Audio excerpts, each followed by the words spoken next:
നമസ്കാരം. വരാനിരിക്കുന്ന തെരഞ്ഞെടുപ്പിനെ മുന്നിൽ കണ്ടുകൊണ്ട് എല്ലാ മുന്നണികളും അവരവരുടേതായിട്ടുള്ള തന്ത്രങ്ങൾ മെനയുകയാണ്. ഈ സാഹചര്യത്തിൽ കോൺഗ്രസിനുള്ളിൽ നിർണായകമായ ചില നടപടികൾ അരങ്ങേറുകയാണ്.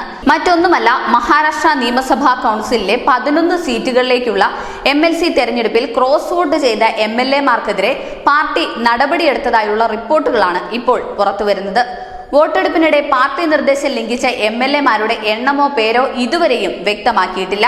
ഇവർക്കെതിരെ നടപടിയെടുത്തതിലൂടെ വരുന്ന തെരഞ്ഞെടുപ്പിലും മുന്നോട്ടുള്ള കോൺഗ്രസിന്റെ രാഷ്ട്രീയ ഭാവിക്കും ഫലം കാണുമെന്നാണ് കോൺഗ്രസിന്റെ വിശ്വാസം. ജൂലൈ 12-ന് നടന്ന നിയമസഭാ കൗൺസിലിലേക്കുള്ള തെരഞ്ഞെടുപ്പിൽ 7 കോൺഗ്രസ് MLA-മാരാണ് ക്രോസ് വോട്ട് ചെയ്തത്. ഇതിൽ മുഴുവൻ MLA-മാർക്കുമെതിരെ നടപടി സ്വീകരിച്ചിട്ടുണ്ടോ അതോ ചിലർക്ക് മാത്രമാണോ എന്നത് ഇതുവരെയും വ്യക്തമല്ല. News desk, news India Malayalam.